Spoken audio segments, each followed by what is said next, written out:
If you're looking for a podcast that packs in sound property advice, as well as offering you an insight into making the world of property effective and ultimately work for you, you're in the right place. Hosted by Arsh, the original property rebel. He's written an Amazon bestseller, created the Property Investor app, the UK's first,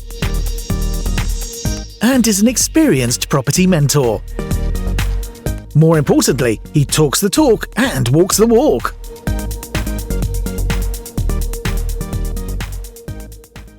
Hi and welcome to another episode of the Property Rebel with your host Arsh. And in today's session we're going to be talking about different exit strategies, and the reason why I do that is because lots of you have been getting in contact with regards to last week's podcast about another deal in another city and trying to understand how I figured out what my different exit strategies were for one property, and I thought I'll go through that with you in a step-by-step process. So before we do that, I want to say a quick hello to all subscribers and listeners all around the world. Hopefully you're really enjoying the Property Rebel, and more importantly, hopefully you're taking away loads of golden nuggets from it. So as we record this, I'm sat in a Mercedes 4-meter Sprinter van, and I'm recording this podcast. Now, what am I doing this? And more importantly, where am I? I'm actually sat in Liverpool. So last week we talked about another deal in another city where I'd taken on a 3-bedroom duplex level apartments right in the smack bang of Liverpool city centre. So we agreed the deal last week. I picked up the keys on Saturday. So within a couple of days I picked up the keys, and as a result of that, the following week I'm in there and I'm here with my electrician, I'm here with my builder, I'm also here with my wife who's the interior designer. I'm just pretty much project managing it because I wanted to make sure that we make the most of the staycation market. I wanted to make the most of coming out of lockdown and ensuring that we get the benefit of the end of lockdown. So lots of people are going to be looking to get out, lots of people are going to be looking to get out and about, and I want to make sure that we're definitely in line to catch some of that business. Now, moving on, so like I said, I'm in Liverpool. I'm here with my electrician, I'm here with my builder, I'm here with my wife who's the interior designer, and within the space of 10 days of collecting the keys, we're going to have this property fully ready to go. Now, what have we done in here? The electrician has had to change around quite a few light sockets because they weren't in the most friendlier places. We've had to change the door entry system. We've also had to change put in more lighting. So as I said, my wife's the interior designer. She wanted to make sure that there's lots of ambient lighting in place, so we've put in lots of lighting. The builder has had to play around. We've had to build a dining table, a bespoke dining table. We've had to build in a bespoke bench for the dining table. We've had to building a brick effect, almost like a feature wall. We've built in a swing, believe it or not. That's quite interesting. So I've just been really, if I'm honest, dog's body for the last 4 days whilst I've been up here. Came here on the Thursday, we're now on the Monday. I've been dog's body, just running around, just getting bits from Screwfix, B&Q and other just little bits and pieces, making sure that they've got everything that they need to get moving, so that they don't have to stop work and they're not having to run around. I'd rather just do the running around. Is it the best use of my time? Possibly not, but it's also just helping my wife getting this product ready, and it's just really interesting. It's been a while, it's been a few years since I've been on site like this. I've really enjoyed it. So we've stopped in the apartment, made sure that the guys were very comfortable with that. So moving on, looking at all the exit strategies. So just so that you know, when I originally was speaking to the landlord originally wanted £1,000 a month for this apartment, which is what I would consider the market rent for the property in that current condition. Now, when I started speaking to him, I said, well, this is what we're going to do. We're going to take it on a long-term basis, and bear in mind that we have got it on for initially 3 years, but then also with the option of extending for a further 4. So we've got it for a full 7 years on exactly the same terms, and that's all in the contract. I put in there that in the 7 years, I'm also going to have the option to purchase, and we've agreed a price of £108,000, which I think is quite cheap for the property in this location. Next thing is that the rent of £1,000 a month that he wanted, I thought that was unsustainable if I found that the staycation or the Airbnb market didn't work out for us. So I've had to look at it from a point of view, will it work on short-term lets? And my research says yes, but only time will tell once we come out of lockdown. Second thing that I looked at is, are we in an Article 4 area? No, we're not. So potentially, and I say potentially, we could definitely rent out 3 rooms. I could potentially squeeze a 4th if we had to. Instead of the lounge, we could turn that by putting a stud partition in place there. And rooms in this location are fetching circa around £450 a month. So if you worked on the basis that 4 rooms at £450 or 3 rooms at £500, because they'd be larger rooms, I could either get £1,500 for the 3 rooms, or I could go for £1,800 for the 4 rooms. So that is plan A, is run it as Airbnb, where we're going to get approximately, £1,000 a week. That's what we're working on. Plan B is to run it as a 4-bed HMO, where it will generate, approximately 4 rooms at £450 a month.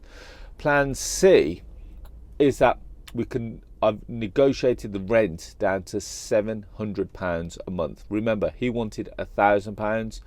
I thought it was unsustainable for the other method, so we brought it down to £700 a month, based on the fact that he can see the standard of the property as to what he gave it to us as and what it's going to become.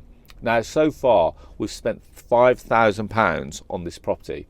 So it's not a lot of money. I've not paid any rent up front. I've not paid any deposit. There's no sourcing fees because this is all direct. So the only capital input so far is £5,000. And we've turned this property into a property that we could go and stop in ourselves. And that is the whole point. The reason why I'm not trying to create a serviced accommodation business. I don't want to do that. What I do want to do is create properties in certain locations, not only just in the UK, but around the world. My next location is probably going to be in the Cotswolds.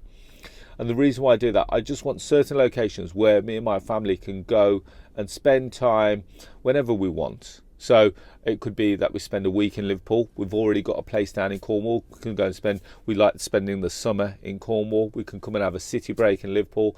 I'd like a country break in the Cotswolds somewhere. So that's my next probably location. And the whole purpose is that when we're not there, that it covers itself in the outgoings. We're not really too fussed about it making a profit. The one in Cornwall does really well for us, and we do make a profit on that. We envisage that we're going to make a profit on this regardless of which strategy that we go through. And I want different locations. Then on top of that, we want certain areas in different parts of the world. So I like going to Miami. I like going to Dubai. They're my 2 kind of places that we go to. We also like going to Turkey. So I'm going to try this in different locations. And again, I'm not setting up a service accommodation business. I'm just creating properties, certain locations that me and my family enjoy, and we're going to create this as a lifestyle choice. And this is what property does. This is what the property does for me. This is the part that I enjoy. It gives me the freedom to do what I want, when I want, where I want.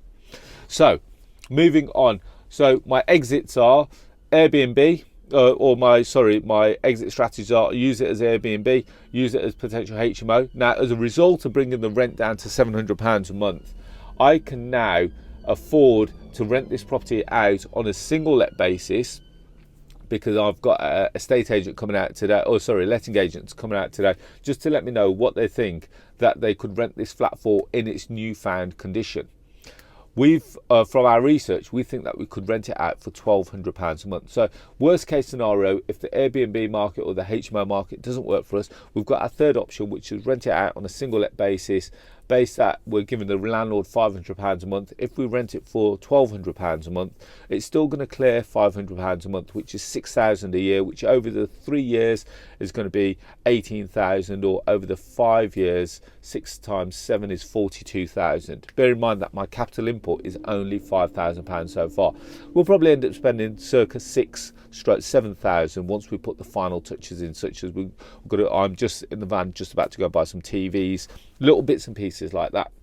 So I've got 3 very clear exit strategies on this property. More importantly, the cash flow from this property over the 7-year period should fund the transaction of the purchase. So if we've got £108,000 agreed, In order for me to buy that, if I wanted to only put down a 25% deposit and the stamp duty and the legals, we're looking roughly around between £30,000 to £35,000 required. Now, over the 7 years, this property should definitely, even on a worst case scenario on a single let basis, generate sufficient cash flow to be able to allow me to fund the deposit and everything. On the Airbnb, in theory, that should generate the cash flow within the first 2 years. So I've looked at my break-even point, I've looked at my cash flow models for all three strategies and how it's broken down. So hopefully that gives you an insight as to what I look for when I'm looking for a property. Not only am I looking at how can I make money from it, but more importantly, how sustainable is it, and do I only have one model? If I only have one model, I'm not really interested in it. If the other models are also sustainable, that's what makes it attractive for me, to ensure that I'm not subsidising this property. The thought of subsidising, paying the landlord £700 a month is not very attractive for me. I want to know that worst case scenario, that we can let this out. The same within Cornwall. The property that I got down in Cornwall, in lockdown, we couldn't obviously accept guests, but the rent to the landlord is low enough so that when we rented it out on a short 2 to 3 month rental, even then it was still making money, even throughout lockdown and the COVID-19 period.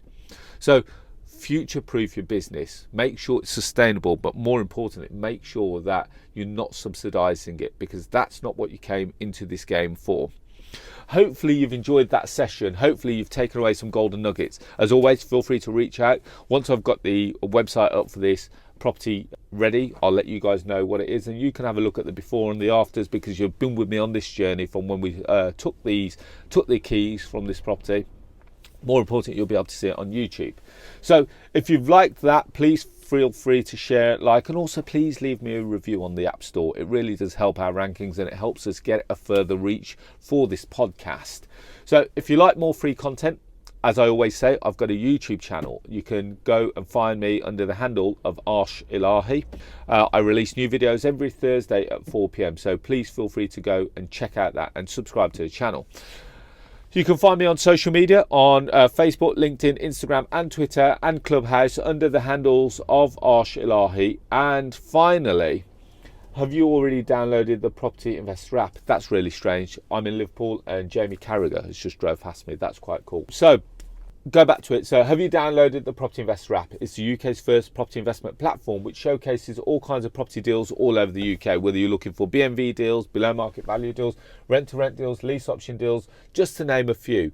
They're all on there. You can go to propertyinvestораpp.co.uk and go on our website, or if you've got a smartphone, you can download the Property Investor app by going to the App Store and searching Property Investor. It takes 2 minutes for you to download and register, and you'll have all the deals in the palm of your hand.